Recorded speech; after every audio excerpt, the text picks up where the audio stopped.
Yeah, sure will. Hey guys, thanks for joining us.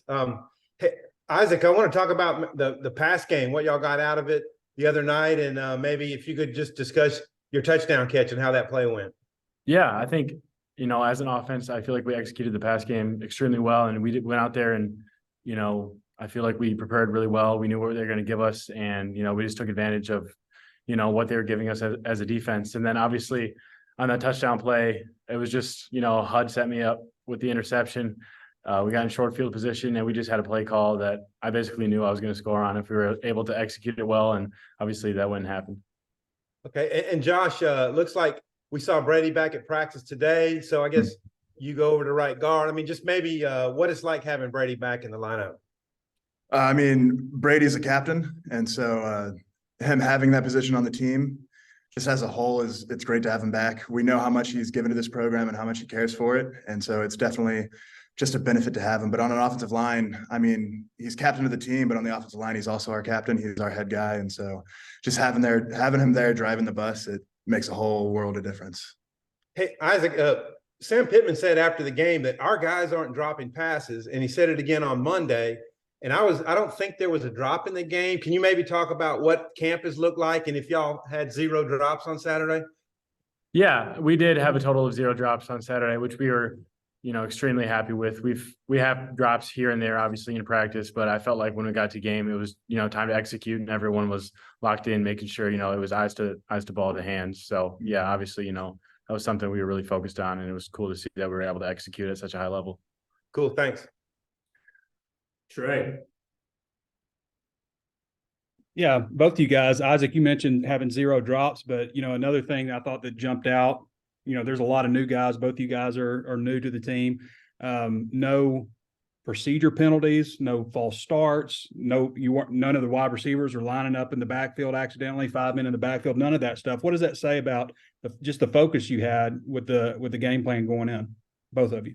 Yeah, I feel like that was something we kind of struggled with in our scrimmages. So it's something that we really, Coach Pittman, pounded into us, was making sure that was something we were going to fix. Because most of the time, that first game is when you kind of get the kinks out and, you're getting those penalties. But it's good when you can start off the year with, almost no procedure penalties at all. Yeah, it's definitely a testament to the coaching. Just the coaches make sure we understand fully our assignments and what we need to do so that we don't, like as an offensive lineman, jumping off sides typically stems from worrying about the play, knowing you need to get off the ball and do a certain thing. And so they've allowed us to be mentally free and understand our role innately so that we don't have to worry about jumping the snap count because we know exactly what's going on. Josh, I know that Western Carolina was walking their safeties up, loading the box, really kind of coming after the run game. Coach Pittman also mentioned there was some technique stuff that he wanted you guys to do a little bit differently. How big of focus is that this week to get the run game going after it was, a little subpar last week? Yeah, definitely. No matter what, offensive line is a technical position. It's something that we're going to be focusing on every week, no matter what the product on Saturday is. You need to hit technique every day, or else before you know it, you'll lose it. And so it's just going into every practice, not falling for the monotony of technique work. And so it's just something we focus on every day, and we need to get better at day in and day out. Thanks, fellas. Hey, Isaac, I know obviously you want to catch passes, and you did a nice job of that, but there's a lot of post-game talk about that block you threw that helped spring Jaden on his touchdown. I was wondering if you could talk about that play and maybe what you think about your blocking, and then Josh, you're obviously you block for a living. What would you think of his block, and maybe seeing a wide receiver get out there and blocking? Yeah, that was something we knew that they were going to do going into practice was, that corner was going to trigger really hard. So, I got off the ball, and then immediately that corner just triggered right into me. So I had to just get low and got my hands into him. And at that point, he kind of just fell to his knees. So at that point, I just took him to the ground, and obviously, Jaden read that, and he was able to just take it up the seam and use his speed to his advantage. So yeah, it was just something I was able to do because I basically knew it was coming just because of how many reps the scouts gave us in practice and everything. And I've told TeSlaa this in person. him and the wide receiving core as a whole is, I have more confidence in them than I've ever had. And so just knowing that they're going to catch the ball and then seeing the effort they give in the run game, blocking, it's just reassuring to me that they understand that what we do is important as offensive linemen, because that's all we do is block. And so to see them get into it, it definitely makes me happy. And Isaac, you obviously went against Nudie a lot in practice. I guess you still do. I think you guys probably do some good on good, I imagine. Mhm. But you know, he had a pick and he's had 5 picks now, and in 2 seasons at Arkansas, just, you know, a season of 1 game. Well, what do you think makes him such a good cornerback? And Sam was saying the other day he's got a lot more physical with his tackling also. Yeah, I mean, I would attribute it to, I mean, he's just a smart guy. He knows football, and he's very technically sound. So he's gonna be able to drive when he sees a receiver, you know, give an indicator or something like that. But he also watches a lot of film, and he's gonna be studying those guys so he can go and make a play like he did against Western Carolina. And for both y'all, you won your game by 50 plus. The team you're playing, Kent State, lost their game by 50. Well, what's the key to not overlooking them and maybe looking ahead to BYU? Last week is last week. Next week is next week. This week we play Kent State. Our performance on Saturday won't do anything for our performance on this Saturday. Their performance last Saturday won't do anything for their performance this Saturday. Both teams are going after it in practice today. We'll go after it in practice tomorrow and then throughout the week. And so you just got to take it one day at a time. Isaac, you got a thought on that? I would agree. I mean, he basically, you know, he wrapped it up well. Okay, thanks. I might have another question, but I'll turn it back to Oliver. Thank you. All right, thank you. Jackson. Isaac, I think all camp coaches, fellow teammates have just talked about how good how good you can catch the ball, you catch contested passes. Have you always been good, you know, kind of going up, high pointing, making contested catches? And is there anything like specific drill wise or some weird practices that you do to kind of make sure you're good in those traffic situations? I mean, I've been good at it for as long as I've been playing receiver. I mean, I don't know if you know, I played quarterback in high school, so I wasn't repping too much of, you know, contesting catches or anything like that. But once I did move to receiver, man, I would just do drills every day with my dad. We would just go to the gym and just do ball drills for half an hour a day. And I feel like that's honestly what helped me the most, is just getting reps at just, you know, seeing the ball go into my hands and going up and getting the ball. So you never played receiver in like youth football or anything? The first time you did was when you got to college? That's right. Cool.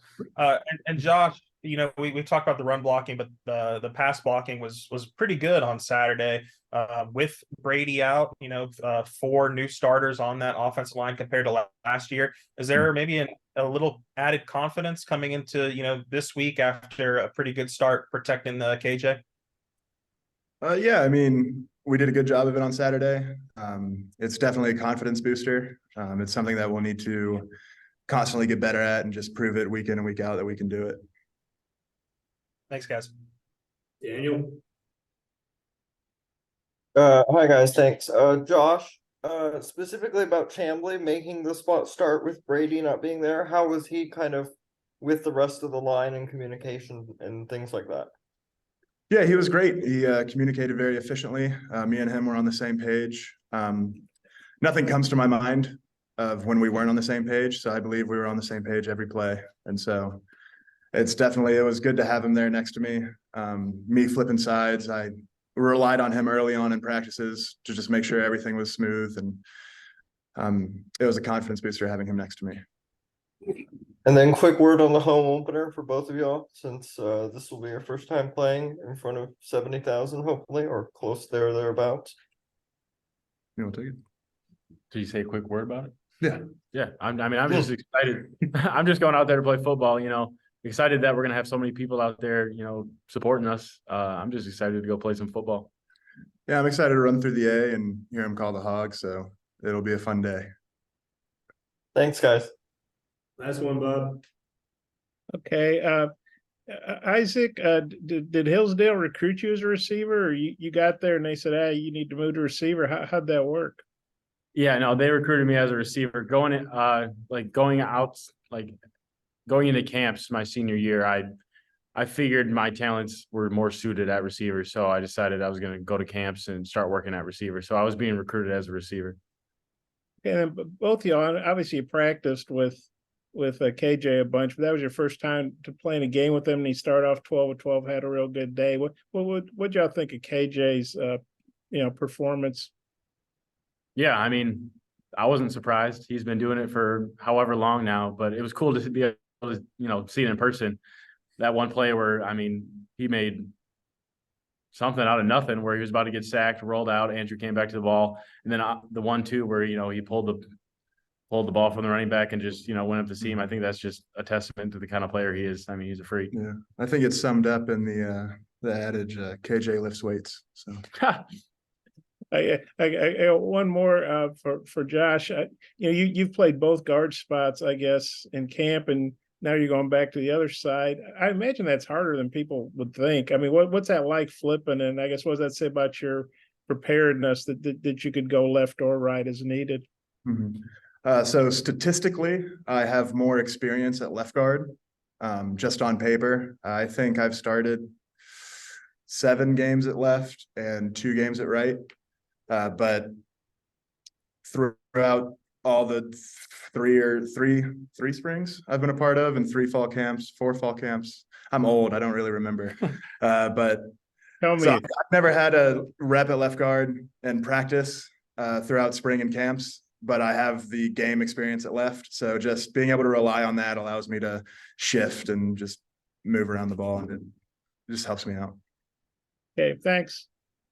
Good stuff, guys. Appreciate y'all's time. Thank you. Thank you.